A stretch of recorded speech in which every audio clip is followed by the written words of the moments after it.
begin?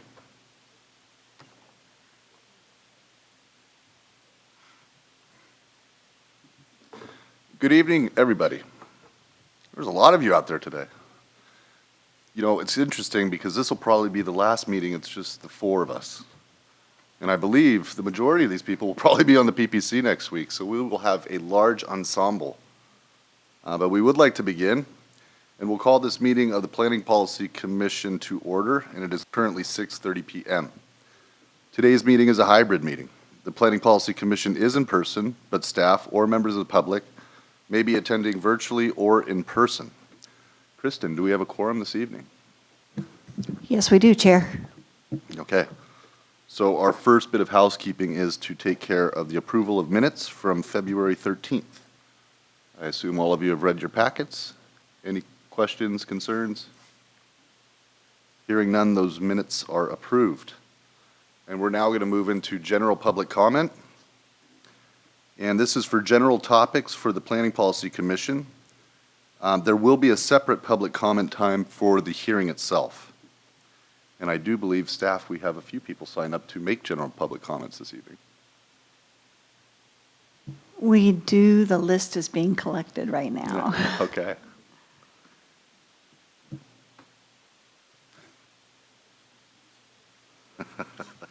Oh, actually, we do. We have someone online. Okay. Ann Fletcher. Okay, so for the benefit of all, let me go over some rules. We do ask that everyone speak clearly and pause frequently. We ask that you state your name before you speak. And if you are attending virtually, which I do believe we have one person, we do ask that you mute your microphone when you're not speaking. And if you're having any technical issues, try to join the meeting using your tablet or a different device. You can also use the call-in information in the meeting invite to call in. This is an important part of the public process. We do take them seriously. They are factored into the decisions that we make. And we do ask that you keep your comments to 5 minutes or less. So if we're ready, we'll begin with Ann. Okay. Ann, yeah, I've made you a panelist, and you can speak, and you can turn on your camera if you'd like to. Okay. Can you hear me? Yes, we can. Thank you. Thank you very much.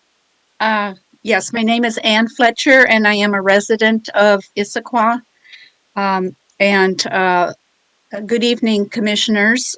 I want to address proposed changes to our Title 18 code, in particular about lot density. I have one comment about the sidewalk to door issue as well. In 2023, the state mandated an increase in lot density.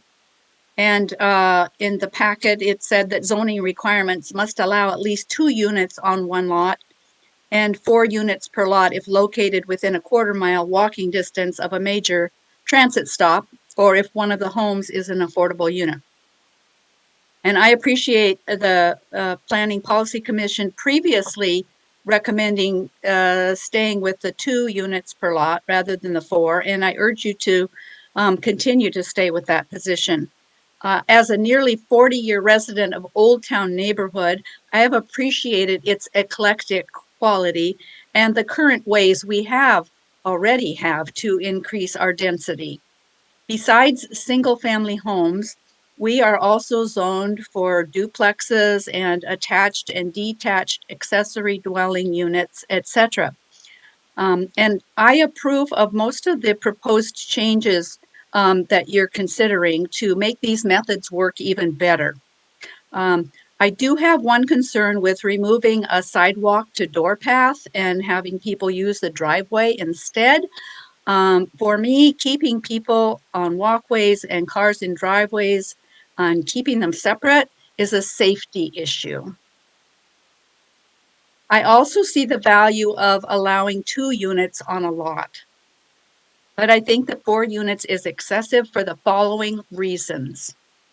4 units will encourage developers to tear down the older homes and build the maximum number of units for profit. I get regular solicitations from them as a homeowner in Old Town to buy my house for just this purpose. I think it is better for our homeowners to reuse and repurpose their properties than to demolish and build new. Materials from the tear down and construction add greenhouse gases to our landfills.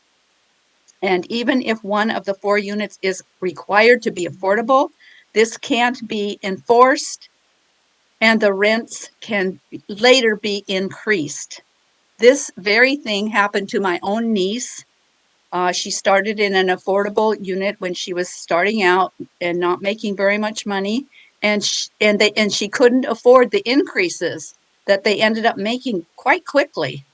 And she ended up moving to a detached accessory dwelling on her parents' home lot, which worked out great. Okay, another reason for the 2 rather than 4 is we've been getting more new families here in Old Town, and I see them walking to school with children walking to school. I see them using the little library that's in front of my house.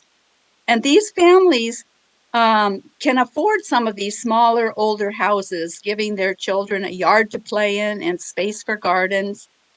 Eventually, they could add another unit or an accessory dwelling to help the affordability. And this seems like a much better route than to tear down and build newer multiple units.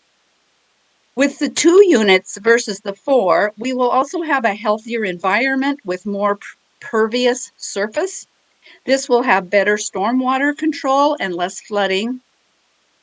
And the final point I want to make is that parking will become an issue with 4 units allowed because the state requires no parking in buildings within a 4th mile of transit, and the city could extend that.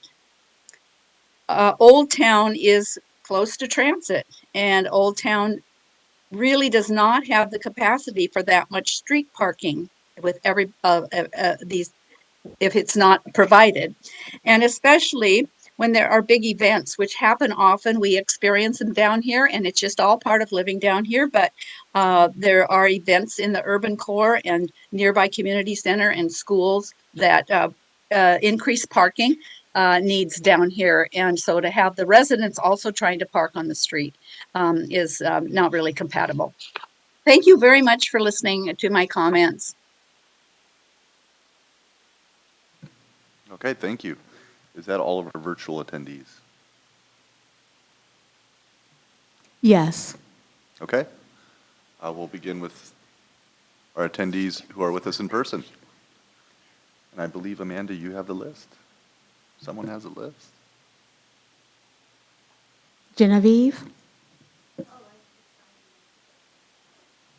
Okay, thank you. Is that Brooke?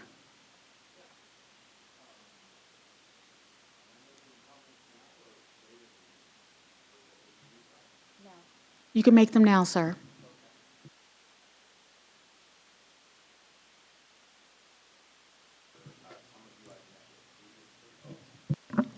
Thank you. My name is Brooke Lang. Some of you I have spoken to earlier about the ADU size, and I think some things have changed since then that I've just found out. I was supporting the 1,200 square foot ADU, and part of the reason before was density needs to be greater for population.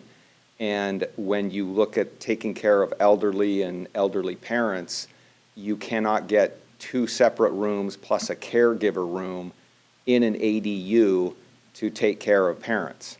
And so it can't be done. We've spoken to multiple architects, and you can't get that type of arrangement made in a 1,000 square foot ADU. It's very, very tight in a 1,200 square foot ADU. But when we spoke about this first, I brought this issue to the council, a year ago in the committee here. I do not believe that they had the rule where they're saying now you're being forced to have 2 units, or you're being forced to accept that you could have 2 units, 2 ADU units plus a primary on a piece of property. And so as long as the 2 units can be a duplex, and then there could be a fire door in between the 2, which essentially means there could be one essentially occupying both sides of a duplex, then that would be fine, because now you can have a very large structure as an ADU. So then the 1,000 square feet doesn't become an issue, since the state is mandating the requirement that we have 2 ADUs plus a primary resident, or the state is mandating to the city of Issaquah that you can have a duplex. Duplex could be, from what I understand, 2,000 square feet. So now you've got a lot with a main residence and a duplex with at least 2,000 square feet and a fire door between the duplex where someone could handle both of them. Then in that case, I would be fine not increasing the ADU size to 1,200.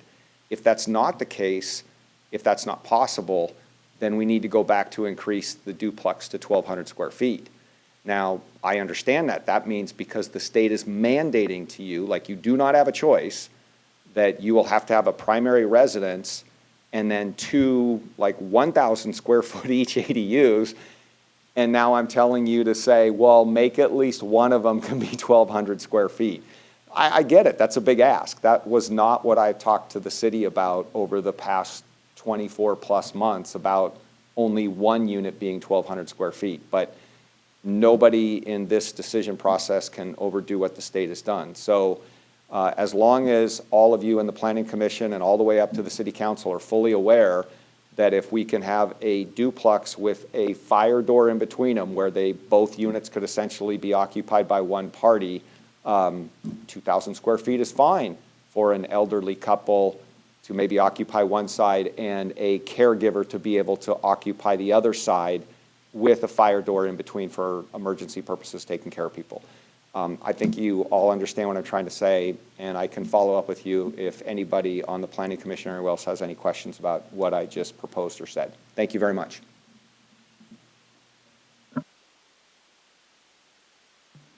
Next person for comment is Mark Bernstein.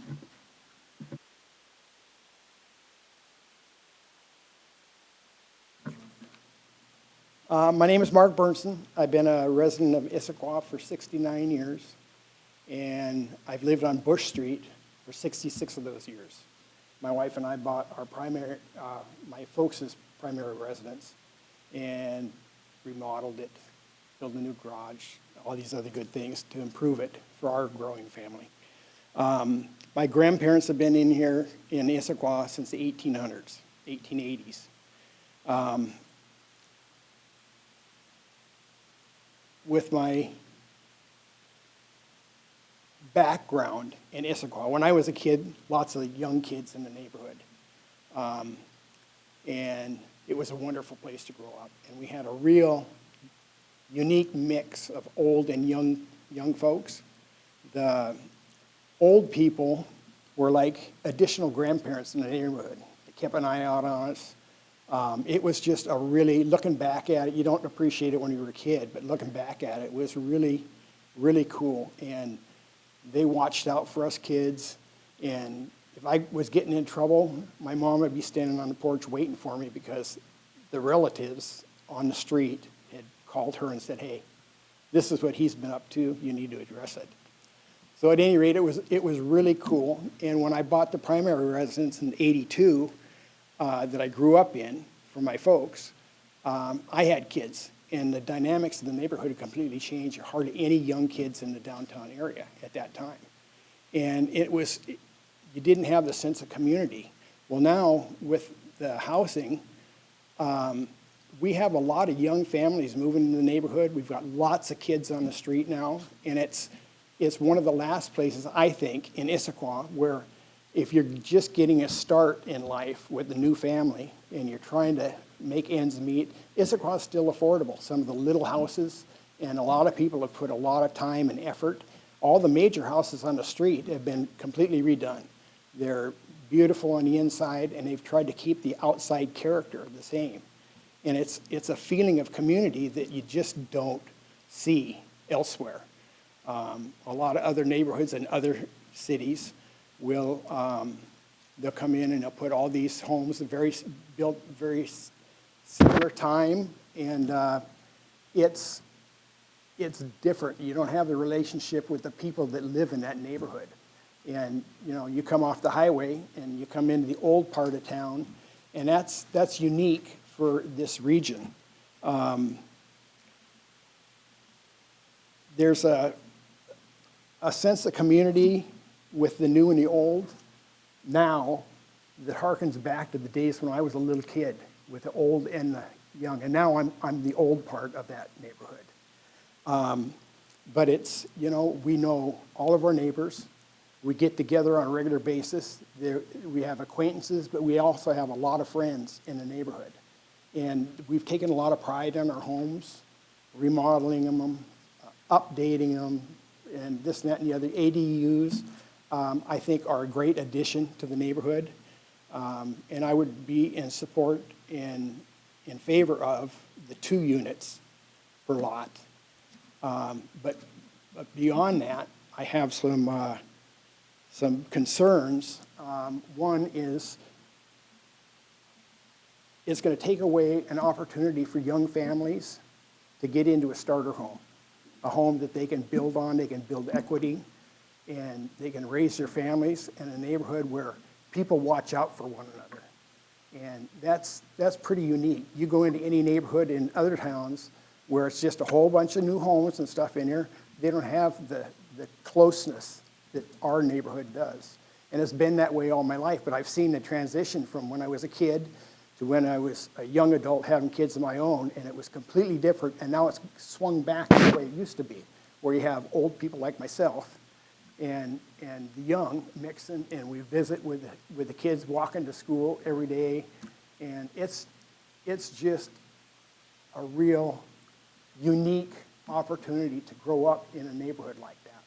And heavy density, I think, would destroy that feel. And it also poses other problems. If you look at these families that are going to try to buy a place. Excuse me, you have 15 seconds. Okay, if you make heavy density, builders are going to gobble those up, and those people will never have the opportunity on their homes. Infrastructure questions, problems, storm drain, parking, and updating the sewer and the water systems is going to have to be researched and addressed. So, thank you.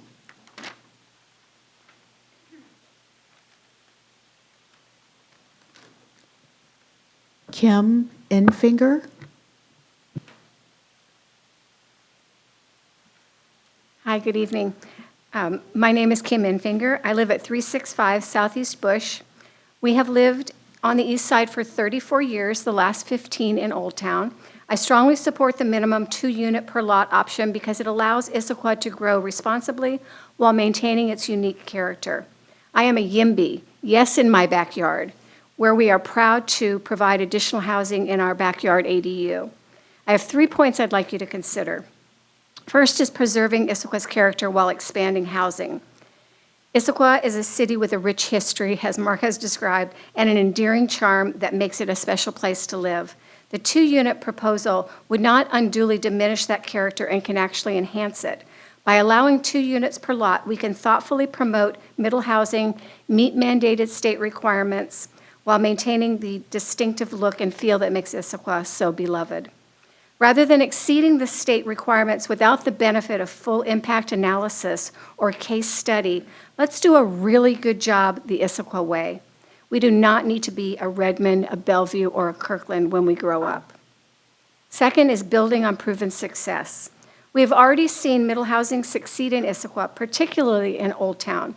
However, existing city permits, fees, covenants discourage broader adoption. We've ourselves faced enormous challenges and excessive bureaucracy with the city process when we built our ADU in 2021. I encourage the Commission to look at ways to encourage and support residents to adopt more middle housing solutions rather than incentivizing developers to maximize market rate housing units. New building will not provide affordability and most likely will provide gentrification and neighborhood character destruction. We do not need to look far to see bad examples. The third is collaboration and thoughtful implementation. The best path forward is one where residents and city leadership work together to ensure that growth benefits everyone. By choosing the 2-unit option, we create a middle ground, one that respects the unique attraction of Issaquah while addressing the housing needs of the community. This change will impact only a small set of neighborhoods, so it is vital to listen to those residents and ensure their concerns are heard. By working together, we can preserve what makes Issaquah special while addressing our housing needs. In conclusion, the 2-unit per lot zoning option is the right choice for Issaquah. It aligns with our city values, leverages current zoning, honors our well-crafted comprehensive plan, preserves our unique character, and builds on proven success in middle housing. By taking a balanced, collaborative approach, we can provide sustainable housing solutions while representing the voice of our residents. Thank you. We are at the end of our sign-in sheet. However, I do see a lot of people in the audience. If someone else would like to step forward and make a comment. Yes, ma'am?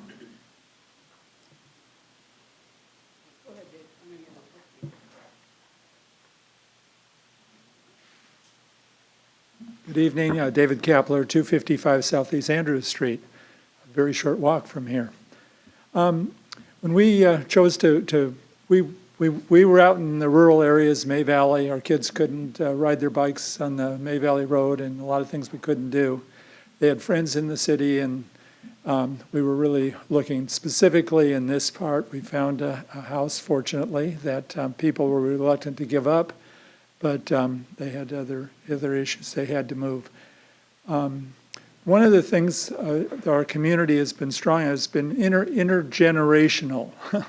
We've got older people, we've got a lot of in the middle, and a lot of kids, and lately more even the kids seem to be more lately, which is great. That indicates some affordability in the community for one thing, which we hope to maintain. Just concerned about the ADUs, having them at a reasonable size, so that we can continue.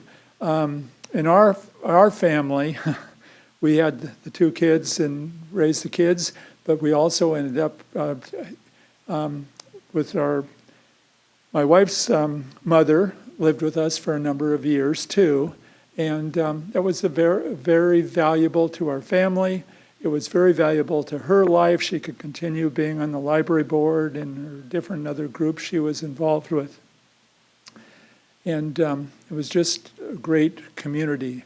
I think looking at 4,000-foot units is going to be not going to continue our community being a place that it is now, which I think is really a great place. Thank you.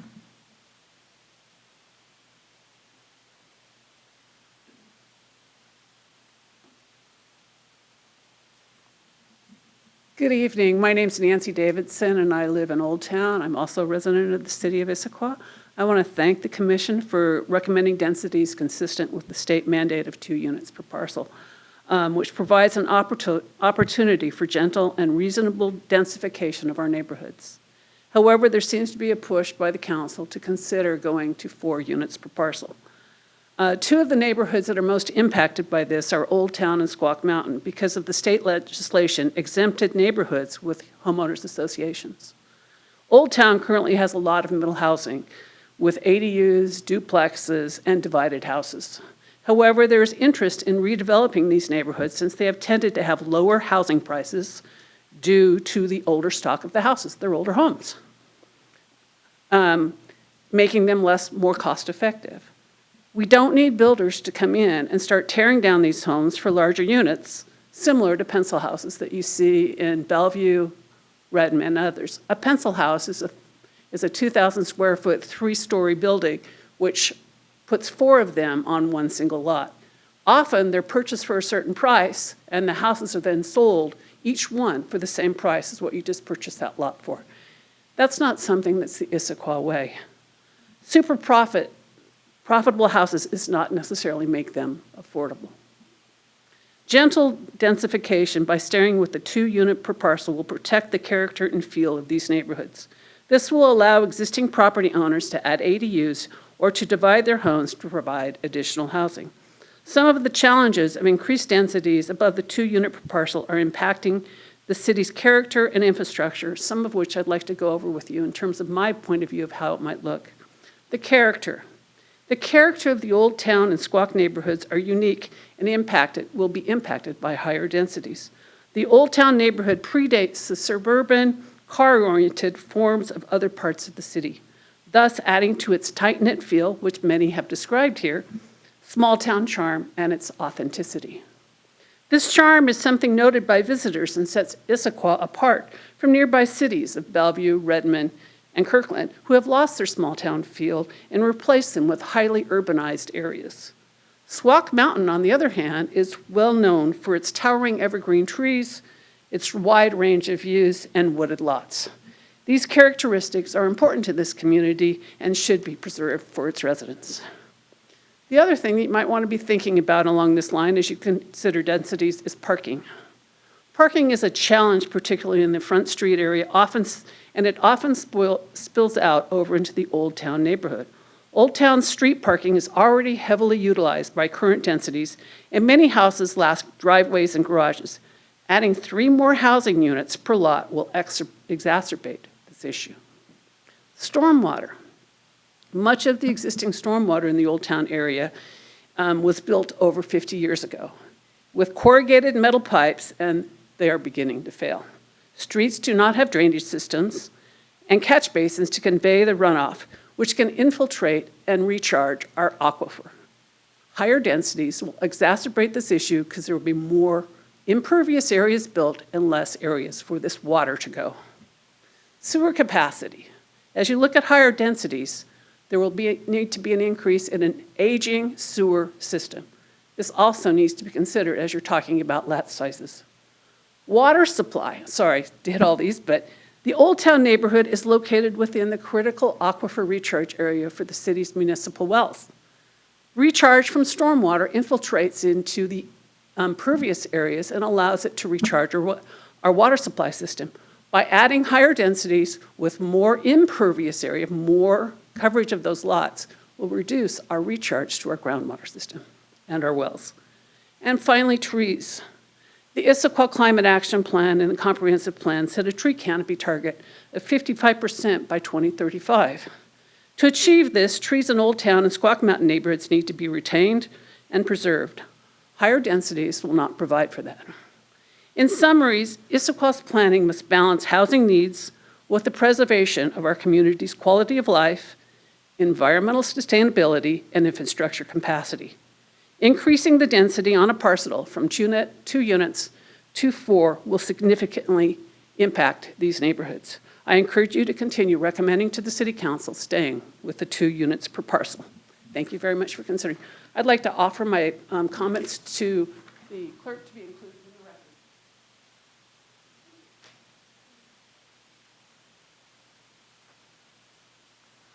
Do we have anyone else who would like to make a comment this evening? Good evening. My name is Tina Hayes. I live at 585 Southeast Bush Street. I wanted to offer my perspective as one of the younger-ish families that live in Old Town with young kids walking around on the streets. And I am echoing some of my neighbors' ideas and thoughts in terms of, yes, wanting more options for building in our backyard, wanting ADUs. I came just to mostly listen, but then as I was listening, I was like, I should probably put my perspective out there because I think it's important. So we moved here about 5 years ago, and the home that we now own is about 106 years old. It is, falling apart very slowly. I had a contractor sort of lovingly tell me, I don't mean to offend you, but your house is made of scraps. Like when they built it, they just were finding things around. And so we're not sure how long it's going to go. And if every renovation you do is going to be very costly because everything is out of code. Everything, needs to be updated pretty significantly. And so when I think about the preservation of the old homes and the character that we have in our town, I recognize that it is complicated because we have a time and that we're thinking of 30 years ago where these homes were in a lot better shape and the community felt a certain way. And now a lot of them, I mean, I'm not sure how realistic it is for families like myself to be able to maintain them. And I just want to think about equity too. So I'm gonna ramble a little bit, but thinking about like, is it possible for some of the homes that might need to go, making space for new developments? And I understand that there's, it's important to maintain the look and character and safety in our town, but I also think that it's important for you all to be considering creating space for newcomers to move in here. Our home is not a starter home. We had a couple homes before this. We had to have a lot of equity to be able to purchase. We had a lot of luck. We have a lot of privilege that enabled us to have the space that we have in now. And I would love to see more families in homes that they can afford and start in, truly, And I think that Issaquah is so expensive to live here, and part of that is a big, huge nationwide problem. But there are other things that you guys can do and recommend to the council that I think will help bring new people into our town and give them more housing options. Thank you.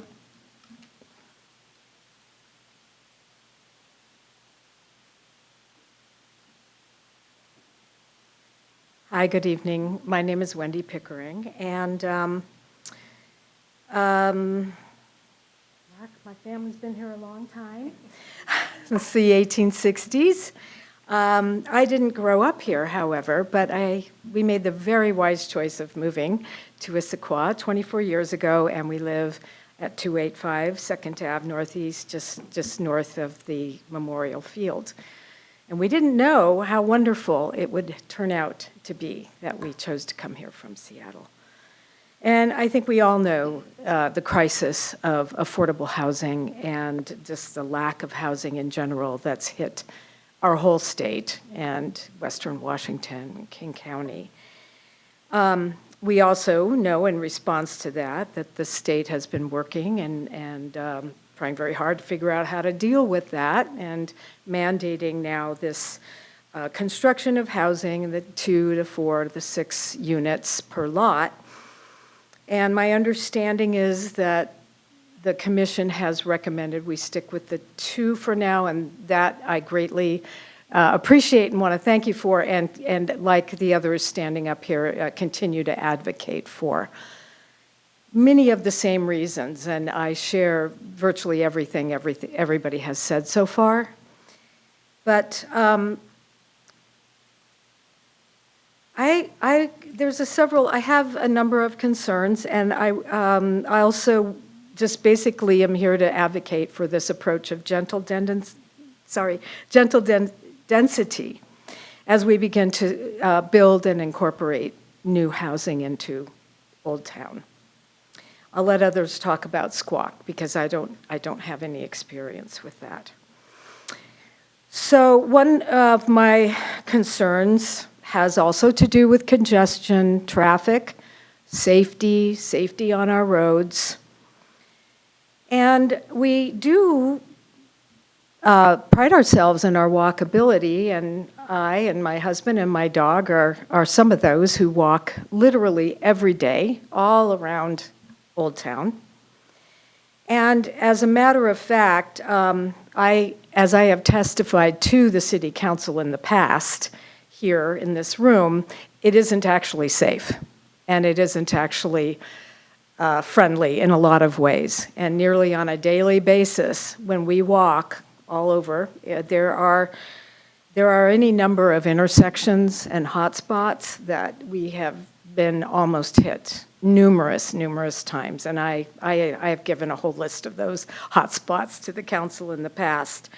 But I'm concerned about with even more cars, and we already suffer under the burden of too much traffic in Issaquah, and we have struggled mightily to figure out how to deal with that. Bringing in 4 units per lot without parking mandated included. They'll just be parking on the street, and all the more people on the streets. And I really do not want to increase that burden on our town. Also, the affordability issue, my understanding is this law that the state has passed does not really, in fact, address or really solve that affordability issue, as I don't remember her name, but she just spoke to so eloquently.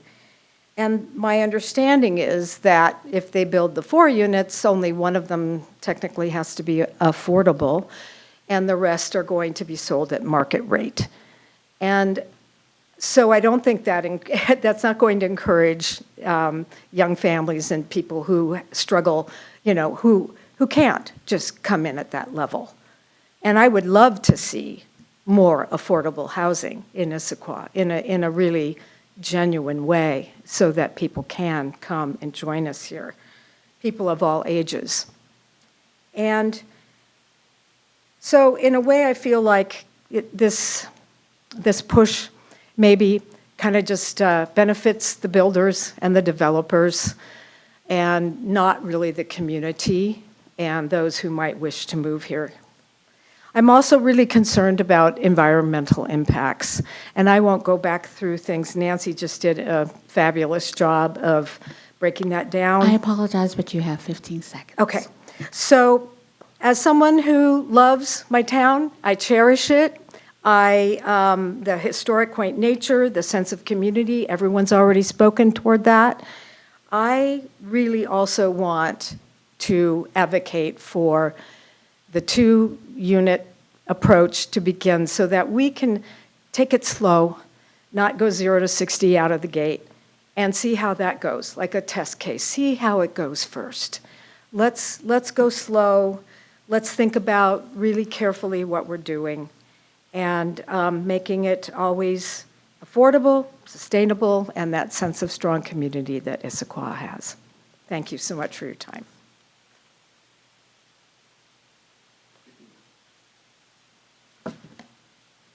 Hello, I am Kendra Nordberg. I live at 440 Bush Street, also in Old Town.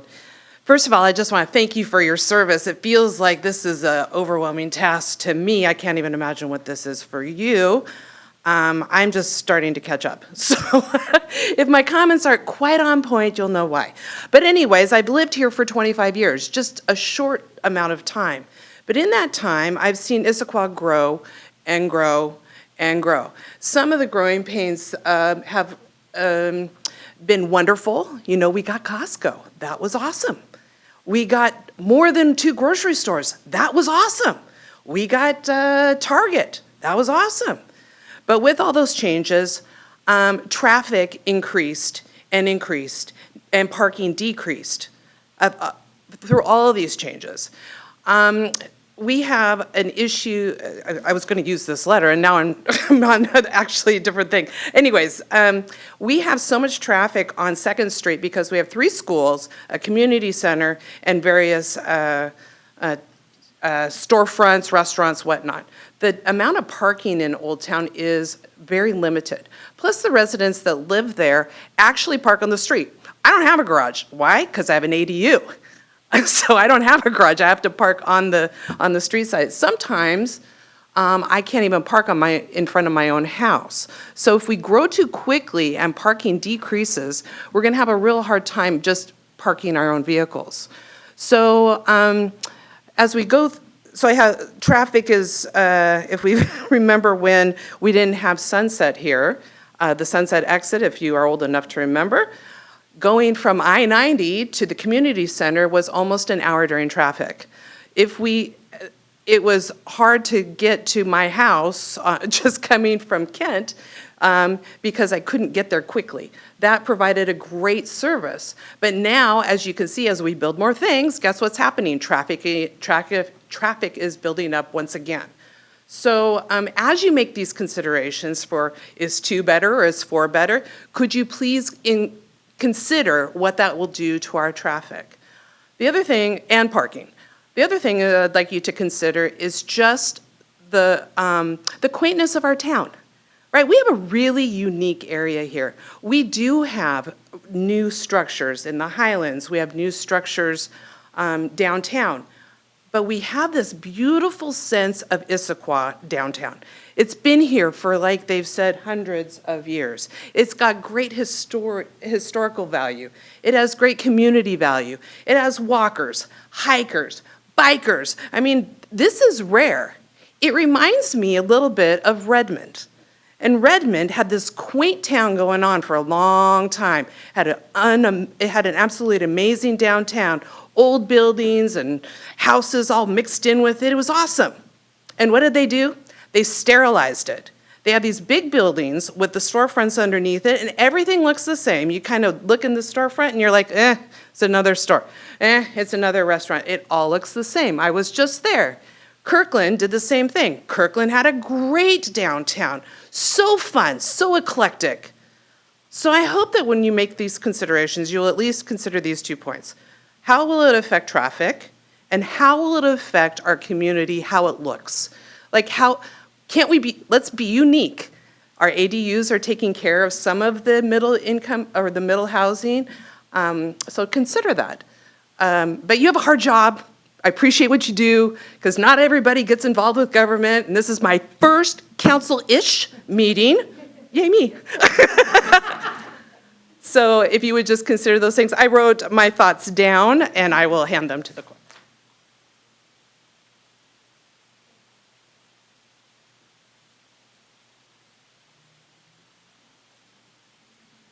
Are there any other comments?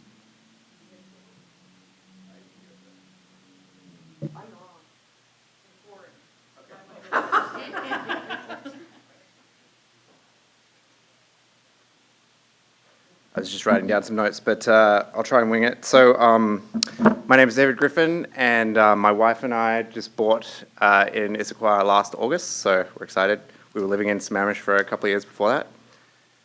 And you might be able to tell from my accent, I grew up in Sydney, Australia.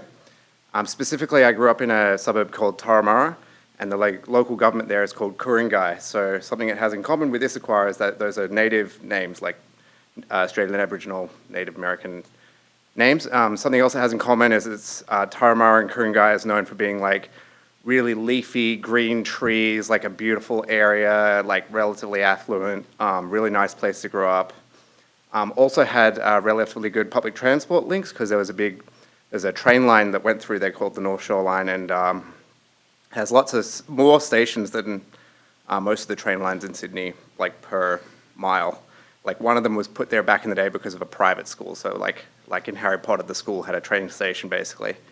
And and so the issues in that area around development have been like somewhat similar to here, where Sydney's been bursting at the seams for many years. There's like national parks hemming it in, so like where are the houses going to go? And lots of people were like, well, there's a train line.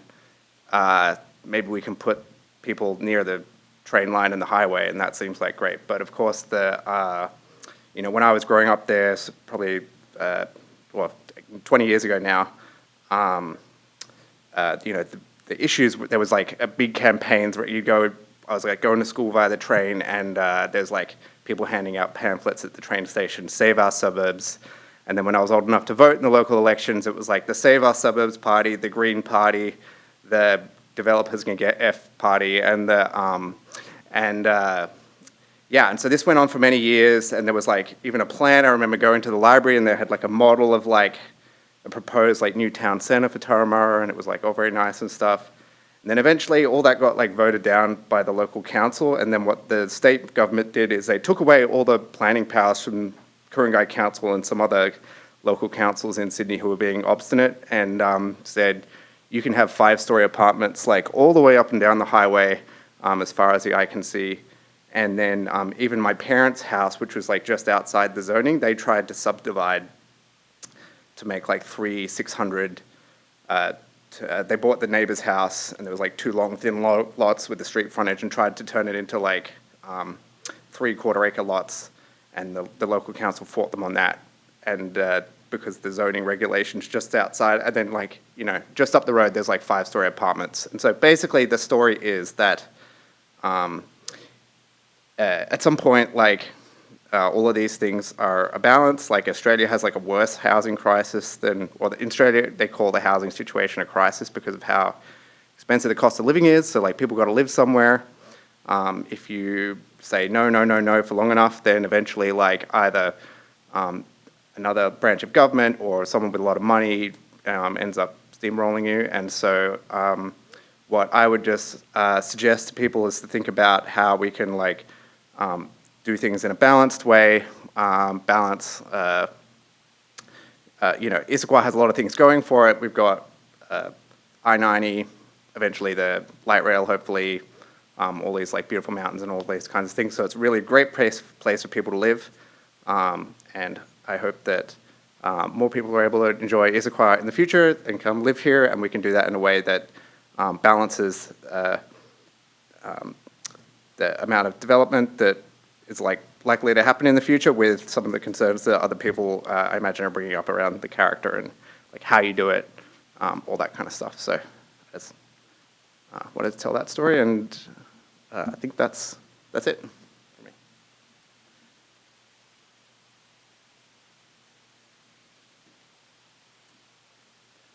Hello, my name is Jason Sandwich. I'm a first-time home buyer with my wife, Jill. We moved to Juniper Street, and I wasn't going to say anything. I just want to come to my first city council meeting and see what the buzz was all about, but I kind of feel like I had to say something because my wife and I live in one of those pencil houses, and we absolutely love it. And so I think that one of the things that we kind of fail to recognize is things are going to change whether we like it or not. I know that somebody came up here earlier and said that they had like a 106-year-old house and it was falling apart. And so it's very sad that some of the character of Old Town and Issaquah that we all love will eventually go, whether we like it, to recognize it or not. And what I want to remind everybody is we have the light rail coming in, whether we like it or not, in like 2041, 2044. And so we can start to plan what the future of Issaquah is going to look like today, and we can really think through, like from a strategic point, what we want the new town to be and how to maintain some of the old charm that Issaquah has. Or we can try and fight it and look the other way while some of the old town charm just kind of falls away at the wayside. So I would like to really push the commission and some of my neighbors just to reflect back and think that things are going to change, whether we want them to or not. Let's take a proactive stance in thinking about what we want to actually change and retain the parts of Issaquah that we love. So thank you.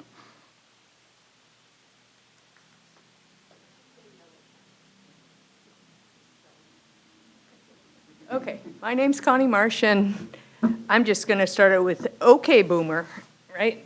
Because I am a boomer, but you all know this. I just have to start with a little history because I think when people move in, they don't know what we've done already. We have rezoned the central Issaquah area, which is along Gilman Boulevard and Front Street with a very high density. We can go 9 stories high on both sides of the freeway, on East Lake Sammamish Parkway and down Newport Way. And that is the place that Issaquah, in our comprehensive plan, in our pre-planning, has said it will place its density.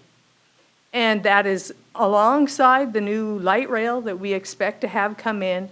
And that is the way the community over many years has thought to preserve its old town areas and also preserve the dramatic forested hillsides that we have. So the city has made a conscious effort to plan its future in a way that we can try to keep many things. While realizing houses get old, you do have to redevelop them. We do have an Old Town area plan that talks about how we can redevelop our homes, and we can have 2. In some places, we can have 4 already down there, and we can accommodate people as they move in. However, the most affordable housing in Issaquah is the older stock of housing.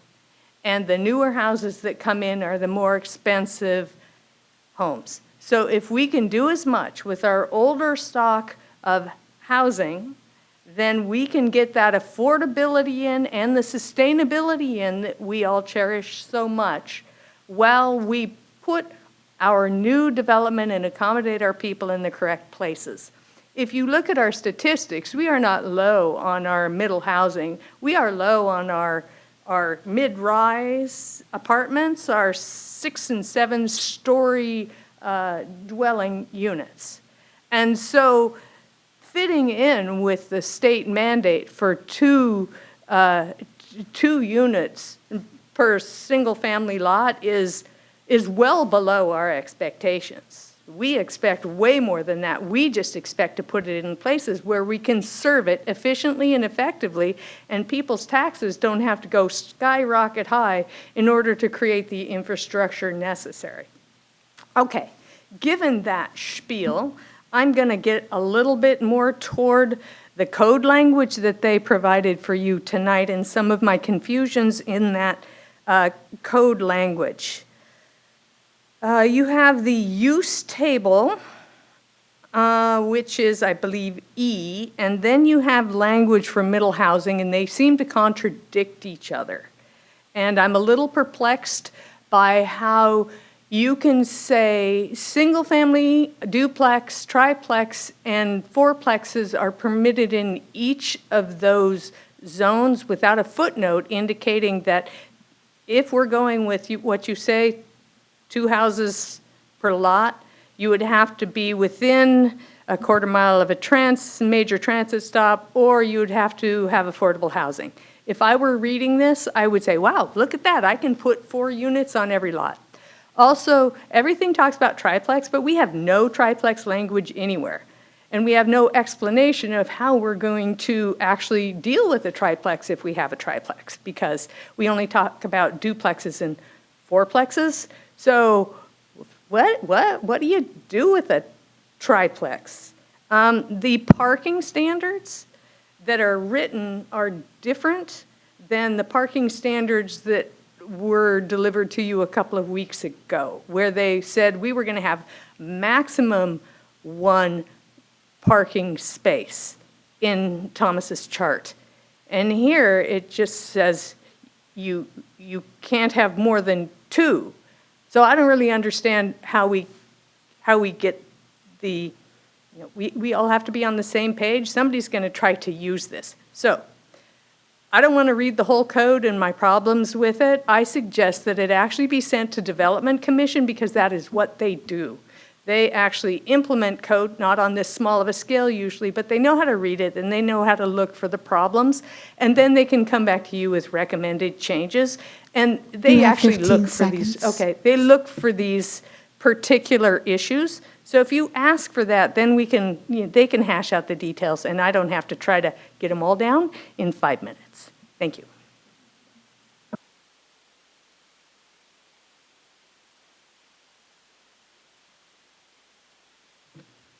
Is there anyone who'd like to speak? All right. Well, I do want to say thank you to all of you. That was incredible. I want you to know that your comments have been taken. We've been jotting down notes. Again, you are more than welcome to stay, but I do want you to know that, again, your comments have been received. Having said that, I also want to say thank you for helping us break a record this evening. I think that is the most general public comments we've ever had. With, yeah, right? Our historical record? Okay. Okay. Recent history. Okay, well, again, thank you all very much. Again, you are more than welcome to continue to stay. We will be addressing middle housing a little bit later this evening. But before that, we do have some business to attend to, which is our public hearing this evening. So this item of business is to hold a public hearing regarding the Title 18 clarifying amendments. The purpose of this public hearing is to provide a formal opportunity for the public to comment on these amendments on the land use code. We'll open the public hearing, which will be followed by a presentation from staff. Then the Planning Policy Commission can ask follow-up questions. Then we will take public testimony, close the public hearing, and then the PPC will have an opportunity to deliberate and then make a recommendation. Kristen Leeson, our principal planner, will be presenting this evening. So Kristen, when you are ready, please go ahead. Good evening. I apologize for having to interrupt this lively discussion for a little while, but this is important too. So yes, I'm Kristen Leeson. I'm a principal planner with the city, and this is our public hearing for our clarifying amendments. As we just mentioned, we're going to hold a public hearing, take public comment, deliberate, and then if appropriate, the commission will take action. So back in 2023, we updated Title 18, our land use code. We did a complete overhaul. And whenever you take on a big project like that, you know it's not going to be perfect. So we are continuously reviewing the code. As projects come through, we identify things that are working, that aren't working, or that were translated incorrectly from the old code to this code. So we are working on fixing and just making those corrections. So I won't read every word of every one, but I am going to go over those tonight again. We added a definition of temporary sign. It's used in the code, but we didn't have a definition for it. We clarified a section about land use completeness, or application completeness, saying that these apply to land use applications and not all applications. We talked about stormwater regulations and vesting. We are temporarily taking that one off. Not out of the code, we are just removing that amendment from this process. At this time, we need to talk about that a little bit more. It may come back with the policy discussion. We are, the multifamily zones and warehouses were previously permitted in certain zones, UC, IC, and ICCI, where they were left out of the code in the permitted uses table this time, so we are just putting those back in. Floor area ratio, we needed to have a better discussion or explanation of what base floor area ratio is versus maximum floor area ratio. So we added discussion there. Old Town multifamily density corrections, there were some things that weren't lined up correctly, so the correct heights weren't with the right zone, and we are just correcting that. There is a reference in building height that was pointed to the wrong place, so we fixed that. We now are requiring proof of a state license prior to issuing a building permit or license for a business. Excuse me. Landscape plans and permits. We added thresholds for when landscape plans are required. We didn't have that before, so people were a little confused. We've added that in. We took out the fact that we took out just a listing of a landscape permit because we already have in other permits that are not listed, so it's included there. And we also, since the last time you saw this, simplified the wording just a little bit. Landscape width dimensions, they were inconsistent in two sections of the code. We made those the same. Outdoor lighting, we clarified the lighting it's going to be reviewed, clarified when lighting is reviewed for single-family structures. But we also, last time you all, Councilmember Thompson, brought up the fact that there was duplicative language that sort of conflicted. So we fixed that and removed the language, the second language regarding local, state, and federal regulations, and that they were exempt. We renamed title sections for clarity. We put in the new central Issaquah map because the old one was the former boundary, not the one that was adopted in 2018. We added language or put back in language that requires review of plans by the Talus Architectural Review Committee. It's also required by Issaquah Highlands. We updated plan names, the mobility master plan, which is now the mobility action plan, and one other to show net plans that are reviewed under SEPA. And lastly, we updated our critical aquifer protection area language and revised the critical aquifer recharge area map, CARA. Those are all the proposed amendments that we have. Hopefully, most of those are pretty simple, didn't require policy discussion. These will go to the Planning, Development, and Environmental Committee on April 1st, and then to Council for action on April 21st. Our proposed motion tonight is that you recommend approval of the 2025 Title 18 clarifying amendments as presented. That's all I have. Thank you. Okay. Thank you, Kristen. Commissioners, time to get to work.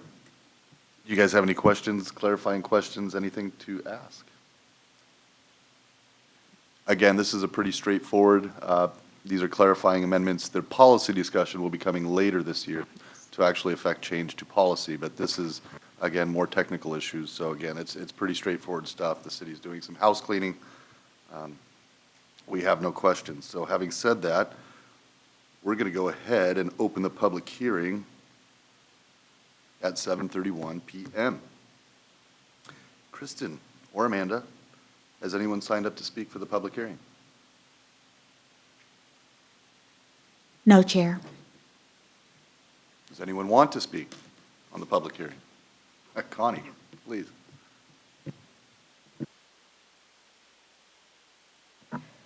Connie Marsh, live on Squawk. Sign code.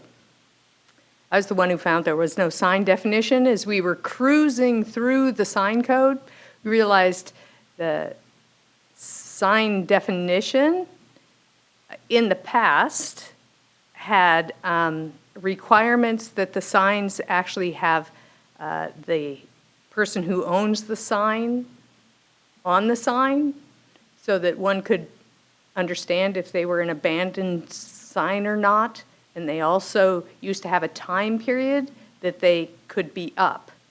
And we found, and I thought it used to be in the sign definition, there was none of that anymore. And so if those could be added to the sign definition, because right now you can put up an unidentified sign for any length of time and nobody could make you take it down. Now, you may think that's awesome, but it may not have been in the definition because honest to goodness, I have not memorized entire past codes and still have them in there. But that used to be the way, especially for campaign sign season, because it can get ugly. Thank you.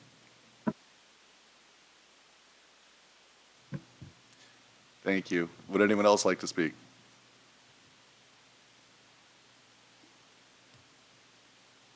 All right. We will close the public hearing at 7:33 p.m. So we are looking for a formal action to move forward. Is there a member willing to make the motion? Vice Chair Patterson. Thank you, Chair. I would like to recommend approval of the 2025 Title 18 clarifying amendments as presented. Is there a second? All right. Thank you. All right. Time to deliberate. Is there, again, any questions, concerns that commissioners have as far as these amendments? Any at all? Nothing? Okay. I don't have anything to add. Again, I do believe the signs to our speaker temporary, but if the staff could look into that, I believe we still have our time limits as far as campaigns are concerned. It's like 90 days from an election. I believe that's all still pretty standard. It might not be in this particular part of code. Right, we do have time limits, but as far as requiring names and contact information on there, we can't regulate the information that goes onto signs, the content on signs anymore. Is that a state requirement? Federal. Oh, okay. So there we go.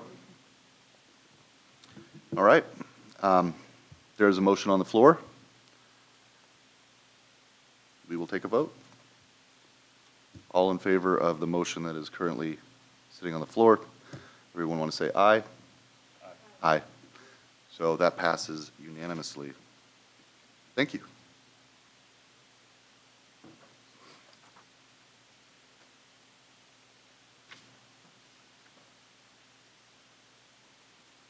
Okay.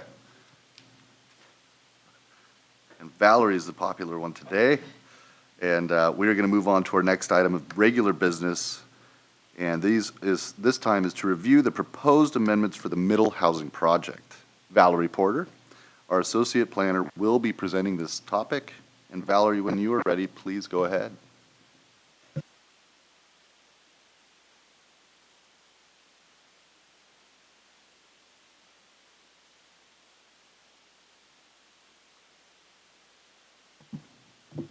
Thank you, Chair Boyce. Good evening, everyone. My name is Valerie Porter. I'm an associate planner with the Community Planning and Development Department. I am the lead of the Middle Housing Project. So tonight we're going to be talking about the draft amendments related to middle housing. So I have 4 policy questions for you guys tonight. 3 of them are related to design standards. And so, Chair Voice, how would you like to address the questions? Would you like me to stop after each question or after explanation of each question or run through everything? It might be easier to chew on it just stopping. Like, we'll just take one section at a time. Okay, perfect. All right. So my first question is, should residential projects be required to provide a walkway from the front door, the sidewalk, or the right-of-way separate from the driveway? The second question is related to building facades. Should massing and facade design standards be applied citywide? And these standards currently exist in the Old Town Design Standards. And the third question is, does the commission agree with the proposed open space requirements for cottage and courtyard housing? And then the last question is, are there any additional changes to these amendments that should be considered? So first, I just want to talk about the goal of this project. The main goal of this project was to amend the land use code to comply with state legislation, so House Bill 1110 and 1337. The second goal was to propose amendments that, meant the intent of the bill, so to facilitate housing production, but then also proposed amendments that allow the houses to fit seamlessly with the existing neighborhoods and character. So here are all of the different code sections that have been amended to try to bring the code into compliance. I'm not going to go over all of them tonight. I'm going to just touch on the ones where there's major changes or some policy questions, but I'm happy to go over a section that I didn't discuss later if you have any specific questions. But all of the changes should be identified in the change matrix that's part of your packet. So the first section I'd like to talk about is the definitions. So the state defined some new terms in the bill, and so those terms were added to the land use code. And so an example of that would be middle housing, and then again, the major transit stops. There were other terms that were added for clarity that were currently, the use probably was already addressed in our code, but we wanted to provide a little bit more clarity. So an example of that would be like parent lot, which is associated to unit lot subdivisions. Our code already addressed that, but we wanted to try to provide a little bit more clarity, as well as single family attached. Again, our code currently addresses it, but we've had some questions when reviewing plans, so we just wanted to, again, provide clarity. And also to ensure that our code was in compliance with state legislation, we did make some tweaks to certain definitions. So an example of that would be the accessory dwelling unit. Currently had a definition, but we tweaked it to add middle housing based off some of the discussions that we've had over this timeline. So site development permits was another section that was revised. So site development permits are required for approval on how the land is used and occupied. For certain uses, site development permits must be obtained prior to getting a construction permit. So because of the state's requirement and how we're approaching middle housing, this section was revised to exempt middle housing, which is similar to for single family homes. So they would no longer require a site development permit. So based on the discussions that I've had with you as well as PDE, the threshold for middle housing will be set at 4 units. So multifamily buildings containing a total of 5 units or more will be required to obtain a site development permit. So the code was revised to reflect this. So to kind of give you a visual of what this means, this new process means that detached homes and middle housing building types would fall under level 1. So again, no SDP, just a building permit. Level 2, so middle housing building or multifamily building types containing 5 to 9 units would require a site development permit, but that permit would be reviewed administratively with the Community Planning and Development Director being the decision maker on that. And units or multifamily projects with 10 units or more would be reviewed and approved by the Development Commission during a public hearing. With House Bill 1110, the city is required to allow 6 of the 9 middle housing building types in all residential zones that allow a single-family, detached single-family home. And so the city has decided to, or the administration is proposing to allow cottage homes, duplex, triplex, fourplex, townhome, and stacked flats allowed in single-family zones. So the form and intensity section received a lot of updates, mainly around middle housing. And this is where we've added 2 dwelling units on 1 lot, 4 dwelling units with the exception if you are within a quarter-mile walking distance of a major transit stop or 1 unit is affordable. And then we also address in this section the exemptions. So lots that have been subdivided below 1,000 square feet, portions of a lot that have critical areas. There's some other legislation that's coming down the pipeline. That's another one. So we've addressed all of that here. And again, I've spoke with you as well as PDE regarding how to address accessory dwelling units in relation to middle housing. So based off of your discussion, you guys believe that ADUs should be part of lot density when associated with the middle housing building type. So here, this section also addresses that requirement.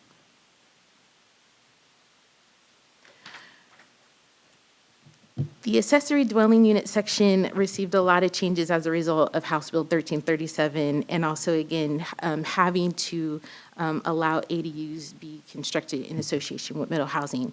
And so, again, we updated the requirement to allow 2 ADUs to be constructed on 1 lot when associated with a detached single-family home, and then also allow ADUs in the rear setback if it abuts an alley. Again, these are requirements per House Bill 1110 that we're bringing the code in compliance. Prior to Title 8, the big update for Title 18 that occurred in 2003, there wasn't a requirement for internal ADUs that allowed someone, whoever had a basement, but they just wanted to convert that to an ADU and not have to do additional improvements to create a 1,000 square foot site. We allowed them to basically convert that basement without having additional improvements. And so we would like to reinstate that requirement and put that back in the code for internal ADUs. So also during the last meeting that I had with you all, we talked about how these middle housing regulations are really blurring the lines between a detached or a primary unit and accessory dwelling unit. And so again, a way to try to kind of clearly understand what is an accessory dwelling unit versus a primary unit, we've added to the code a new requirement that states that ADUs must be 25% less in size compared to the primary unit. So again, as a requirement, House Bill 1337, we also added language, or we removed language that required a covenant to be recorded and an owner to reside on site. Those requirements were removed per House Bill 1337. And then staff is also proposing to remove, there's a door placement requirement. The code isn't enforceable. Right now it says you should have a door that fronts the street or on the side of the building. And so we're proposing to remove that, as well as the fact that, you know, I'm talking to decision makers, you also have said that we'd like to encourage the construction of ADUs. And so we see this as a potential development barrier depending on where the ADU is on the lot, so we're proposing to remove it.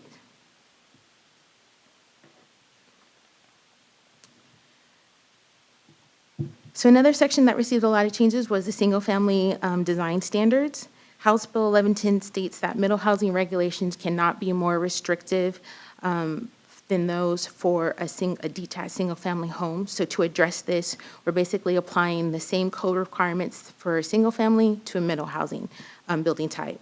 And so the first change that we did to this section is we added middle housing to the title so that all the regulations would be applied the same. We also eliminated the duplex standard section, and we added all of that information in this section.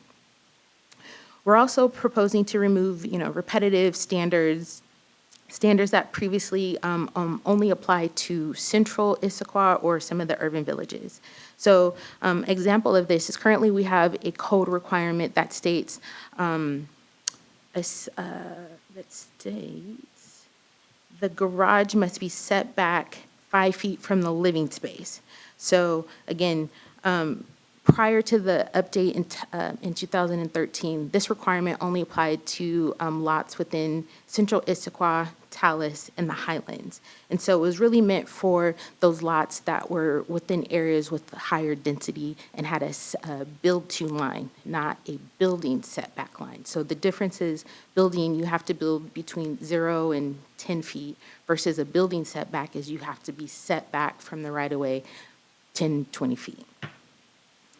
And so by applying this requirement citywide, it's kind of led to some challenges, basically having the building setback greater than that 10 or 20 feet. So an example would be, a single family zone that has a 10-foot setback.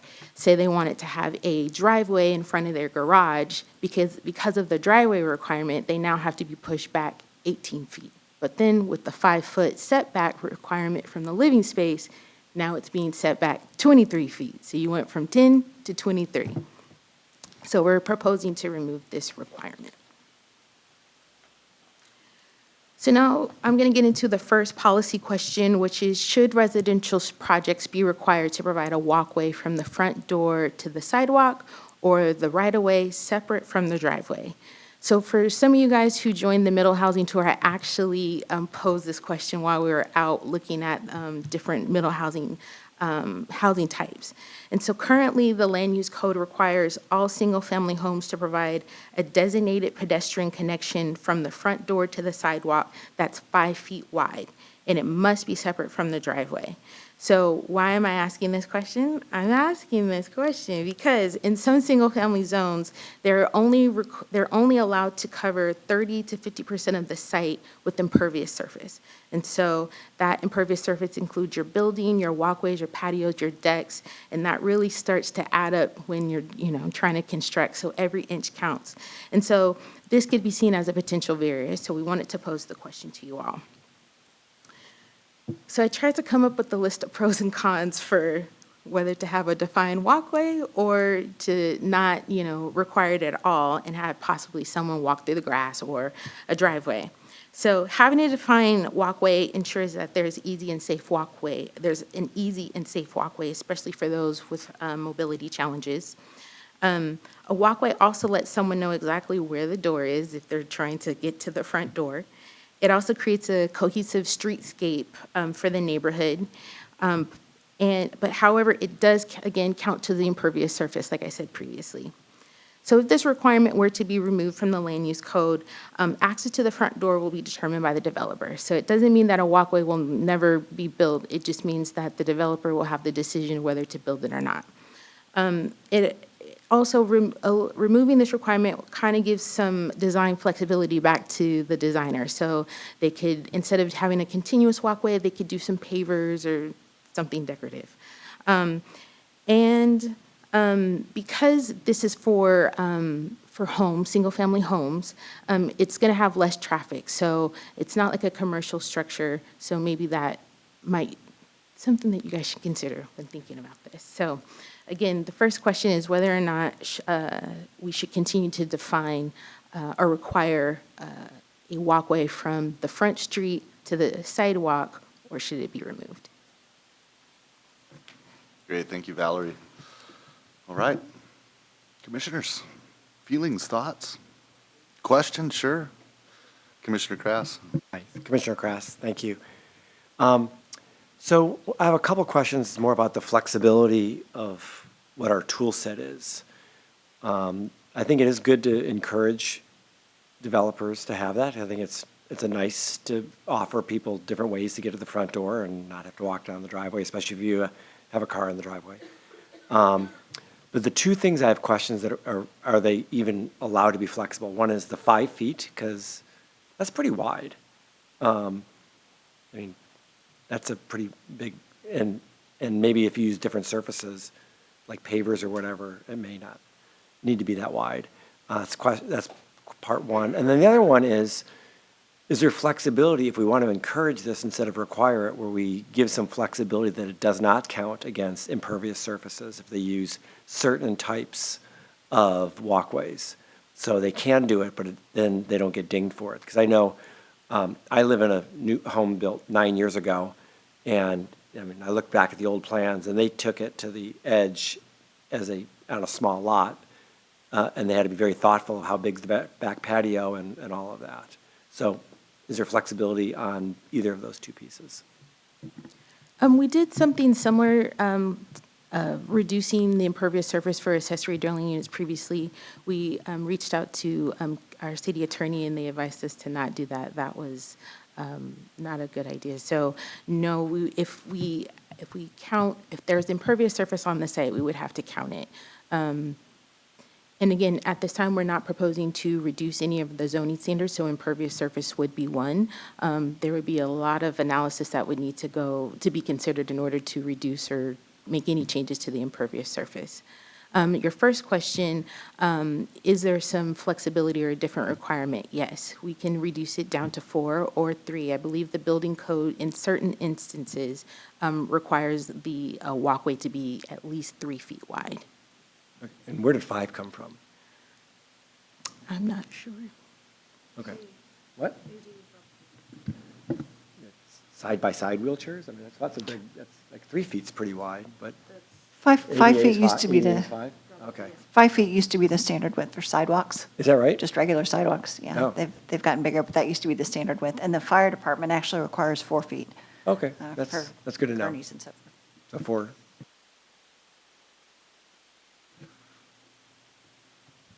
Questions, comments?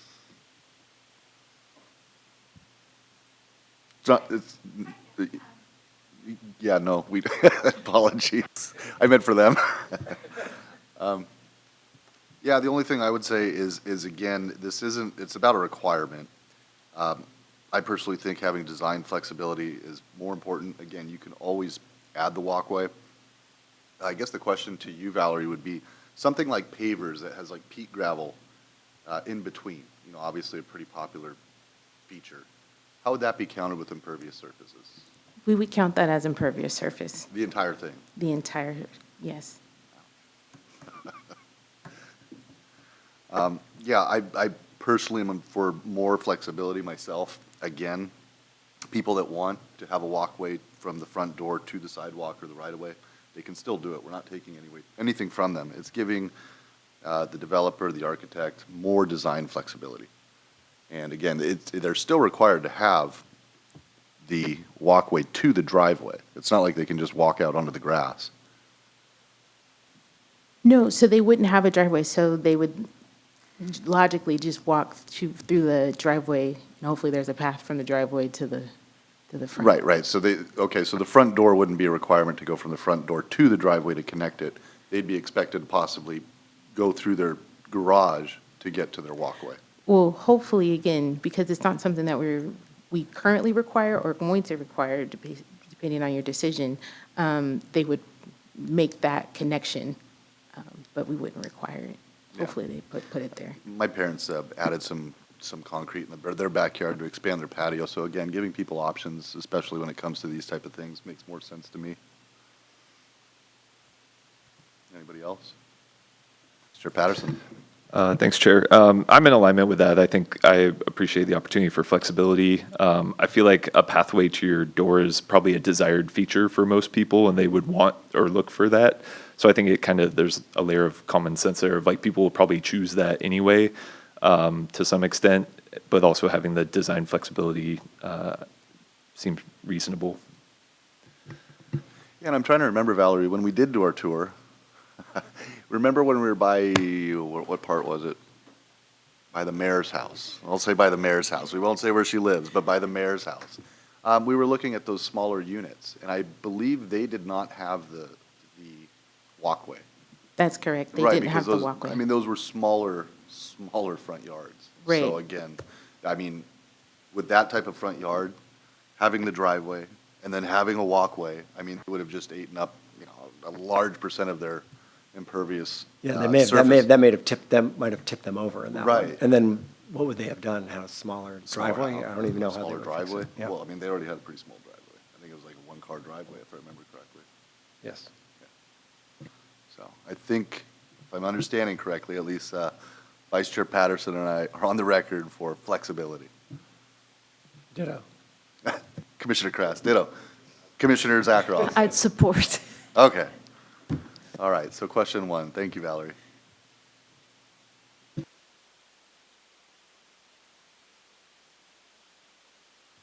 Thank you. Okay, second question. So should massing and facade design standards be applied citywide? So I apologize this question wasn't clear initially, but the Old Town Design Standards has a requirement relating to building facade and articulation. And the intent of this is try to encourage buildings that are human scale or give the perception that the scale of the building is not as large. And so there are two requirements that the administration is proposing to move from the Old Town standards and be applied citywide. And the first one is here on the screen, which is related to, modulation. So if someone were to come in and their building is over 30 feet in width, they would be required to incorporate a recessed or projected portion of the facade, and they would also be required to either provide a porch, a portico, or some kind of architectural feature to bring to highlight the entryway. And so this is the first requirement. And then the second requirement is related to blank wall treatment, so that you don't have just a long blank wall with nothing on it. So this standard is requiring you to provide one of the four options, either a grouping of windows, balconies, some kind of architectural feature like trim, chimney, and then the fourth option would be a change in the materials or color. Ultimately, they'd get a palette of different ideas to pick from. These would be the options, and then they have that flexibility to determine, we don't tell them really what color. We have a color wheel, I believe, for Old Town that says, you should gravitate more to warmer or. It's a huge color wheel. It allows for a lot. No neon, but it allows for a lot. Why am I thinking of, what is that, Wheel of Fortune? Give it a spin. Okay. Do you guys have questions? Okay. Commissioner Krass? So I'm trying to assess how big of a burden this could be, because overall, I mean, if you live in an HOA, you kind of understand there's requirements, and if you don't, having things that say what you can and can't build, I think we need to be cautious on. So I'd love to, and this, I'm going to ask for, this is a little homework, is it possible to go back and say, what's been built in the last, let's say, 10 years, and maybe do a sampling of all the homes that have been built in the last 10 years that would be affected outside of Old Town? How many have already been good with this versus how many would not pass these tests? And that would help give us a sense of like how big of a burden this could be, because people may already be doing this. If you come back and say 80% are already doing this, then you could say, well, maybe there's not a rule that's needed. But if it's the opposite, then it's a deeper conversation of how onerous do we want to be with strict requirements. So that would be good to see. I don't have exact numbers, but I do know that a lot of newer homes or, homes that are kind of being remodeled already do this because they like the protection of the entryway, or they want some kind of cover. So they're already implementing some architectural feature that aligns with this. Thanks, sorry. Follow. I guess I just want to make, we have a goal of making Issaquah, beneficial to have people want to build and do stuff here. And that's what I'm trying to understand how onerous this would be. So I don't know, could we go back and just say, look at last period of time and say, oh, did they do this or not? And you have to look at everyone, but something a little bit more than, we think they've been doing it, but like get something that's more like, 80% or 10% would pass this. And that would give me a better feel. I don't like adding requirements for design just generally.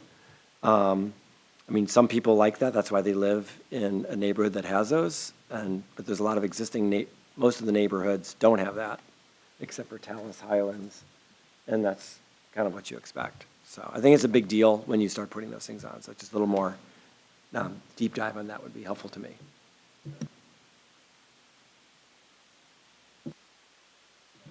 Commissioner Zakroff, you just had line of sight. Yeah, I live in the Highlands. The Highlands perspective, yes, I really enjoy it. I know that in 2019, I believe we had a moratorium on buildings here because not of the single-family homes, but the big buildings that were built, and people were unhappy with that. So I am actually in favor of keeping the architectural standards of some sort. So we preserve the character. Vice Chair Patterson. Thank you, Chair. I guess my question is, what is the reason why you're wanting to apply these standards citywide? Because I understand they exist in Old Town today, and that's great, but what's the movement towards wanting to expand that? So this section is being converted into only applying to single family to being applied to single family and middle housing.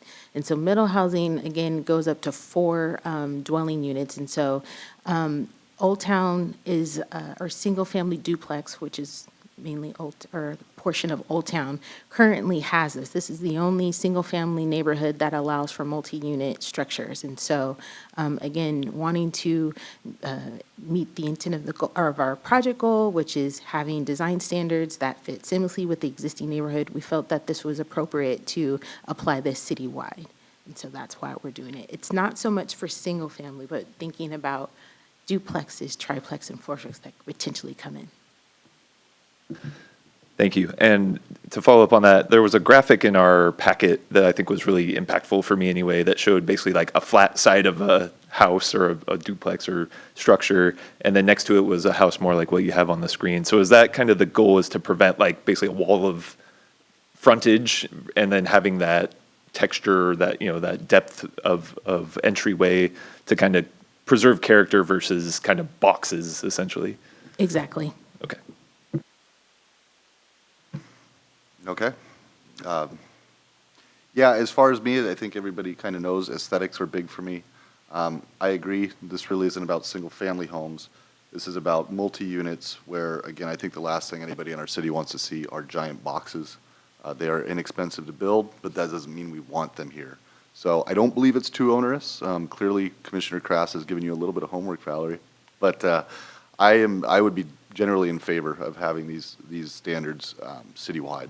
It's worked out pretty well for Old Town, and people that are typically building multifamily projects are going to be working with a group of people and the city regardless, so it shouldn't be too difficult to understand what the city's looking for, what they can choose from their color wheel and their wheel of fortune.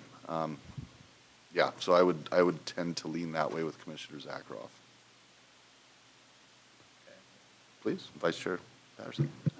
One comment I would like to add is kind of piggybacking on what Commissioner Krass said, which was related to, I guess, the cost of having those standards and how that would impact the development and therefore the affordability of the house. Just from kind of an equity standpoint, right? Like if we're requiring something that costs a lot more money versus something that's more affordable, is that somehow impacting the value of that home. Probably tough to. I mean, I don't have any data to prove that. I think we would have to kind of look and do a little bit more. I'd have to add to my homework. Everyone's getting homework tonight. Yeah. But again, I think a lot of the requirements, how they're written, they're not out of the ordinary. You know, we're saying you must have windows on the front facade. You're likely to put a window or two already on the facade. We're saying that you just need to project or recess or project a portion of your facade 4 feet. Again, that could just be the garage. So again, a lot of folks have already done that, but I'd have to look into it a little bit more. May I? Thank you. Kristen Leeson, principal planner, and when we wrote the architectural standards for single-family duplex in Old Town, cost was a big issue because the housing there is affordable right now, and they wanted to keep it that way. So the materials that we talked about and the paints that we talked about, those were considered when we wrote those standards. So if they're transferred over here, I don't think it'd be an issue. Again, I should know this, I kind of work in the industry, but I would imagine the framing, all of those type of costs, I mean, again, it's minimal, but it's also what Issaquah wants to see, right? Do they really want to see a bunch of big flat back boxes? I don't think so. I would have to put out a limit. People want to see that charm in their city. There's other ways to make these units affordable, but, you know, by having just a giant wall with no type of articulation or just, you know, the same plane with, you know, one small window, and I don't think most people would like to drive by and see those. It probably would be a little bit cheaper for the developer. Go ahead. Okay, so John? I'm like the sole one on this side here. So it's, first of all, it may not be an issue because they may not build that because it's not a desirable thing.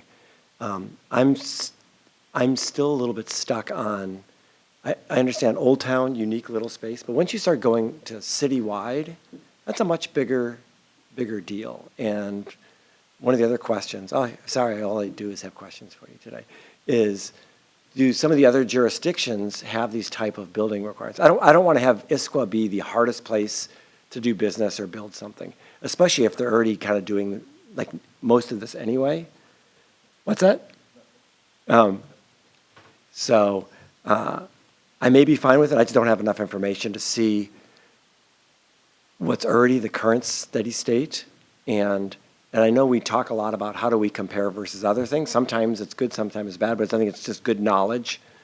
But I think once we do something citywide, we just have to have pretty deep thought and understand all the data points on that. The only thing I would say, and also, I live in a big box, so I'm not sure if my house would pass this, but I have to go back and look at these. I'll look at this in front of my house tonight, and I'll see. the only thing I would say is remember what triggered the moratorium, and I won't name it, but everybody in the city knows what I'm talking about. It's the color of your jacket, John. So there is a long and storied history there. So again, I'm happy to talk about that. I think it's, No, we once don't. again, should we? No, we don't want to talk about that. But Okay. again, that was something that a lot of people in the city felt pretty passionately about, so. Jacket looks good. Okay. All right, I'm going to move on. So, Okay. all right, so another change that was made, or another section that was changed was the multifamily design standards. A while back, unfortunately, I can't remember when, but we added cottage and courtyard housing to the land use code. We provided definitions, we updated the permanent use code or table, but we didn't actually have any design standards. And so with this project, because cottage and courtyard housing are a middle housing type, we have created design standards. And so they'll live in the multifamily design standards. And so they'll talk about unit size, building orientation, and then again, parking location. So my third policy question for you guys tonight is, does the commission agree with the proposed open space requirement for cottage and courtyard housing? The administration is proposing 300 square feet minimum for cottage housing, and this requirement would kick in if someone is building a cottage housing development with 5 or more units. For courtyard housing containing 5 to 10 units, they'd be required to provide 400 square feet per unit. And then for courtyard housing having 11 units or more, they'd be required to have 800 square feet 800 square feet per unit. There is one minor change I'd like to highlight. Right now, the proposed amendments say that for courtyard housing, 11 units or more, they're required to provide an additional common amenity space for 50 square feet per 50 square feet per unit, and we'd like to change this and make this 48 square feet per unit. And the reason for that is if you look at the rest of the open space requirements for other residential units, they're all 48 square feet. And so we felt like we can give them back to square feet. So that's one change. And when considering this, it's also interesting to look at, what are other jurisdictions doing? So I looked at Bellevue. Bellevue is requiring 20% of the lot size for cottage homes. They do not define a specific requirement for courtyard housing, but they do have a requirement stating that the minimum size provided needs to be 20 feet in both directions.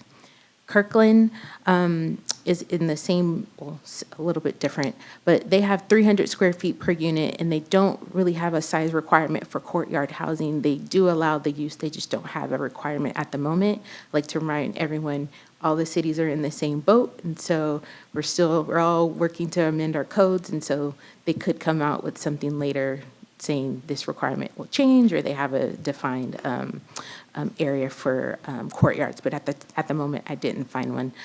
Redmond has a requirement for courtyard or cottage housing, which is 400 square feet per unit, and again, no requirement for courtyard housing. And then I also took a look at the Department of Commerce. Again, they provided guidance for the middle housing project, and so their proposed amendments is 20% of the lot size for cottage housing, and then for courtyard housing, they have a minimum dimension of 15 feet in both directions. So I'll go back to that question. So what do you think of the proposed size requirements for cottage and courtyard housing? I don't think anyone's going to die on that 2 square feet hill there, so, yeah.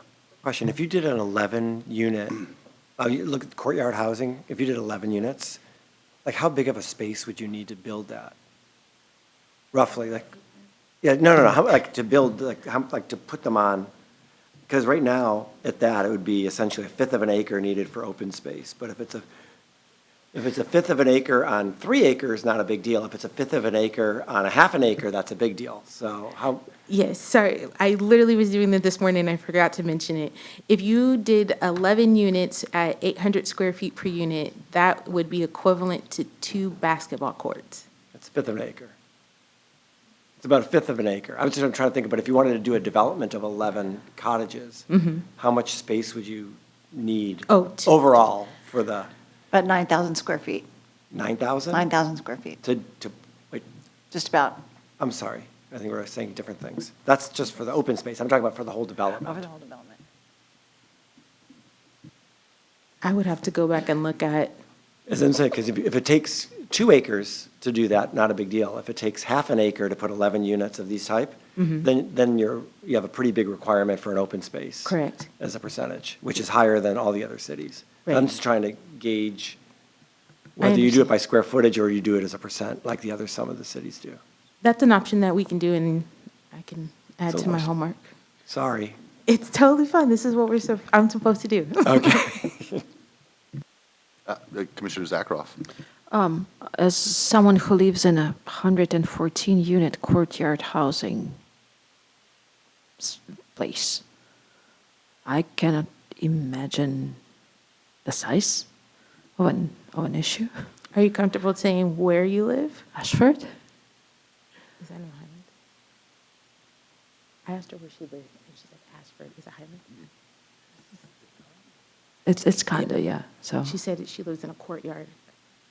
it's like, The reason I'm looking at Kristen, because we didn't know we had one, so now I'm gonna look at your yeah, development so and it's kind study of it. like, what should I have? Like, I shouldn't have the whole Issaquah Highlands around me then.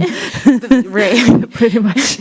Yeah, so I will have to look to see, so again, we I didn't have a have question. requirements previously, so I'll Yeah. have to look and see what your development looks like Okay. and if that's If that, appropriate. if that counts, yeah, Right. okay, yeah, thank you.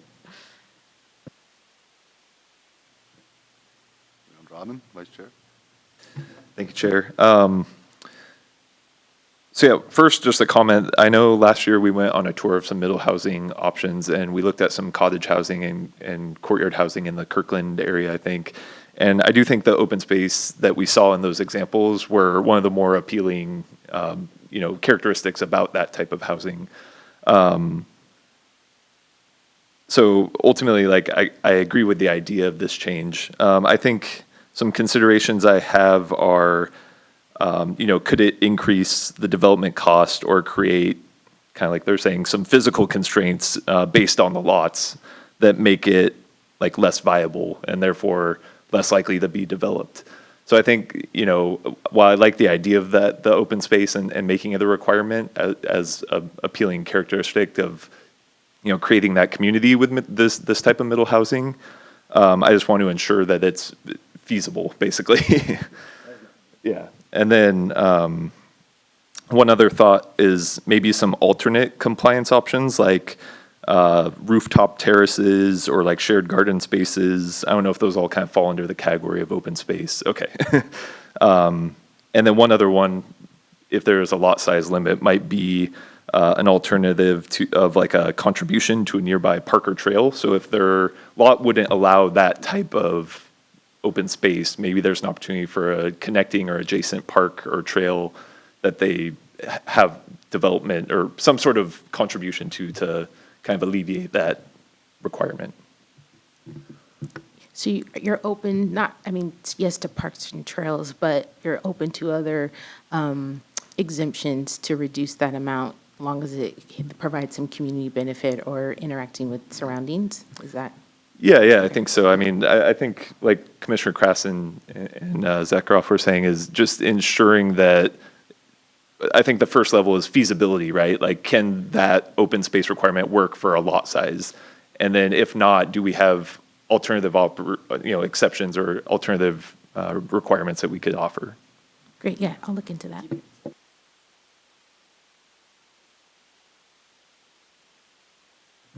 No, thank you, Vice Chair, because I'll piggyback off Vice Chair. I don't think I'm able to give a recommendation on this. I think all three commissioners I'm in agreement with.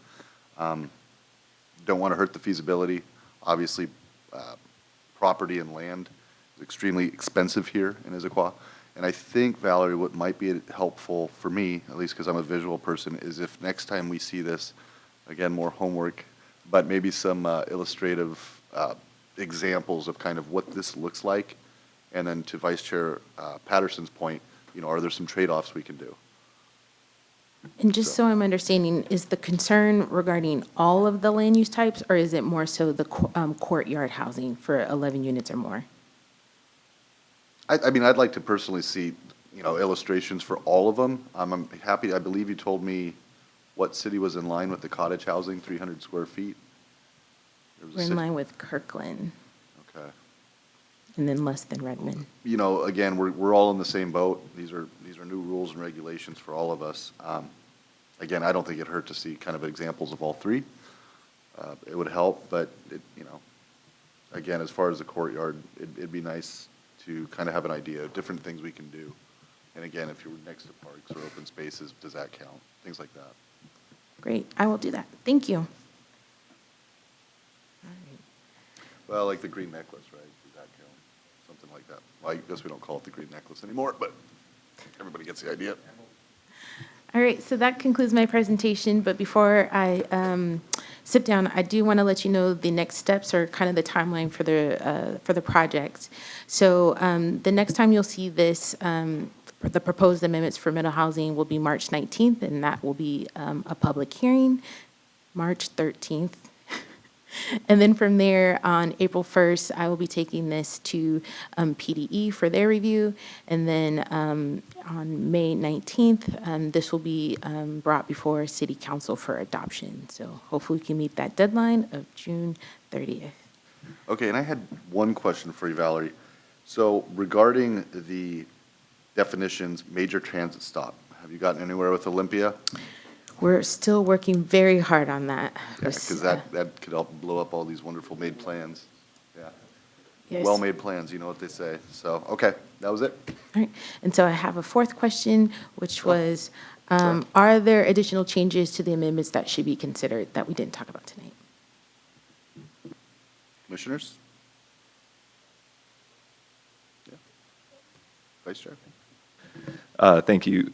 I guess starting out with what Chair Voice was just mentioning, so there is a definition that got added for major transit stops. And I noticed it does talk about transit running, I think, every 15 minutes or less. And I believe the two express buses that we have, 554, 556, typically run like every half hour. So I think there's some contradiction there in what was identified as a potential major transit center. But we talked about it a lot last meeting, so I think we all know where we're at there. I did want to talk, this is talking kind of in generally, right, about the whole section. So if you could kind of clarify, there was a public comment earlier about ADUs being a duplex. Like, is that something we could clarify at all tonight, or maybe more homework? Or could they be connected? Yeah, I too, think is just really- that scenario, Okay, if you will. yes. Two ADUs at 1,000 square feet, how can they work together? And could there be a connection of a door in between, or those, do they Yeah. have to have a? Yeah, so how the code is written, yes, someone could have a detached single-family home and two attached ADUs, so the two ADUs attached, just as long as they met the size requirement. I think that I would have to look into whether or not they could have a door in between. I'd have to, consult with our building official on the requirements or what, yeah, I'd have to look into that a little bit more. That's what I was thinking too. Awesome, thank you. And then one other clarification about parking maximums. I just want to make sure I understand. So with middle housing and the ADU, the state mandated parking, so quarter mile of a transit center, no requirement. Lots under 6,000 square feet, one per lot, is that correct? I believe it's one per unit, One but I per- also want to tweak the major transit stop requirement. If you're within a 1/4 mile walking distance of a major transit stop, you are allowed to have 4 units. Right. But if you're within a half-mile walking distance, then you're not required to provide any parking on site. Gotcha, okay. And then lots over 6,000 square feet, it was max 2 per 2 per unit, I believe. unit, okay. And then the way I interpret it is that we cannot require parking, but we can allow it? Correct. So if someone wanted to provide parking, we wouldn't tell them that they couldn't provide it. We're just not, we're not allowed if you're within half-mile walking distance of a major transit stop to require it. Right, okay. So we're not saying like a cap or a maximum, if you will. We're more so saying like, we can't require more than this amount of parking. Right. And I'd also just like to clarify that parking requirements associated with middle housing have been taken out. So when you see this next, you won't be weighing in on parking. Thomas is actually going to provide parking amendments, and I believe he's going to come at a later date with that. So if there's any parking concerns, they could be addressed later. Awesome. And then last one, I promise. Could you clarify a little bit? There was a mention that we covered really briefly about like a 25% of principal unit. Can you clarify that a little bit more, add a little more detail to that? Right. So again, the state is basically allowing all types of units to be constructed on one lot. And so there was a concern that folks would maybe take advantage of some of the benefits of having an accessory dwelling unit, because if you have a single-family home, you're allowed outright 2 units on one lot, but it has to be a middle housing type. But if someone wanted to be able to have a detached structure, they could say, well, I'm building a primary home and 2 ADUs. Currently, we don't have any size requirements for the primary use. We do have it for ADUs. But if someone's really trying to maximize the amount of development that can occur on a site, that primary unit will likely get smaller, and so it'll be hard to distinguish between what's the primary use and what's the ADU. And so to try to, again, make clear lines understanding what's the primary and what's the ADU, we're proposing that the ADUs must be 25% smaller than the primary structure. And so, again, when it comes in for plan review, say someone wants to have a primary home and 2 attached ADUs, which is allowed per House Bill 1337, we're not going to look at it and say, this is actually a triplex. This is a primary and two attached ADUs. So follow-up question, like if the primary house was 1,250 square feet, then the ADU could be 1,000 square feet.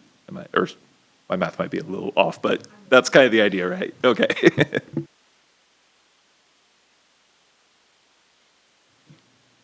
That's great. Any other questions for Valerie? Yeah. Commissioner Issaquah. Each or in total, 1,000 square feet each, if we have one house and 2 ADUs? Each. Each 1,000 square feet. Thank you. That's what I thought. Commissioner Kratz? I know we're not talking about parking, but it's kind of parking, partly sidewalks and all that. And but it's all about impervious surfaces. Chris, I'm looking at you. You probably are. You're the expert, I know. You brought it up earlier. The idea that came out, a lot of feedback of, parking in Old Town is tight. We also have rules about impervious surface. We're not requiring people, if they build something, to have parking necessarily, but maybe it's nice for them to have it. But we have these diametrically opposing forces where you may want to include it, but you may not be able to because of impervious surfaces. The driveways that I've seen starting to be built are these kind of patterned cement with grass in between. It's almost like a pattern. I don't know if you've seen those before. There's one on one of the Firsts. There's 2 streets named First. It's one of and they just put one in. Would that count towards impervious surface or a portion of it, or how does that work when you put a driveway in that has that mesh with grass in it? I believe what you're referring to is what we call grasscrete. And so, yes, a portion of that would be considered impervious surface. I know a lot of people tend to move away from that from driveways because of when it rains and, or mud, it gets slick and it's hard to kind of maneuver. So, Okay. but yes, someone could. I should have asked you. I'm sorry. I gave you so much homework. I didn't want to ask you any more questions. It's okay. I just saw someone just built one not too far from us. And Yeah. I wasn't sure, do they get like a 50% off of impervious surface? So that Yes. starts Yeah. opening. Because then, going back to the others, so if someone does a driveway like that, they may be able to do a nice walkway to the street if they wanted to and not worry about, they just have to look at all of those pieces together. Okay, thank you. Yeah. I think the ones that I see a lot are the pavers with like peat gravel in between. Those seems to be the most popular. Okay. Get enough homework? Yes, I do. Thank you so much, guys. Well, thank you, Valerie. That was fantastic. Great discussion. Want to thank all of our curious and inquisitive commissioners for a great discussion. I also want to thank our audience this evening.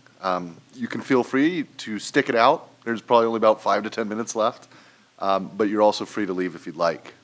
We are going to move on to reports, and we will start with our city council update. And I think I'm looking at Kristen. Not really any city council updates. The city has a program that is an acronym called IHIP, and it's an investment. We pull funding from different sources, and we have an affordable housing fund. The Arch Trust Fund allocations for funding for new affordable housing were just approved by our city council. The recommendation, and I think most city councils have already approved it. But anyway, the reason I'm telling you this is because one of those is another Leo house, which is called Emily House. in Issaquah, and our IHIP and Arch are each putting in half the funding for that. So that's kind of cool to see that funding go to work. That's all I have for council. We do, over the next few meetings, have about 5 more policy issues that we'll be bringing to you. And then the public hearing will be on April 24th for those. Okay. Exciting. Looking forward to it. Okay, moving along, our final piece of business this evening. Calendar business, any type of announcements? No. Okay. All right, everyone. Well, again, I want to thank you for your participation. I want to thank you for your attendance. I want to thank all of you. Anything for the good of the order? Hearing none, we will adjourn this evening at 8:29 p.m. Thank you.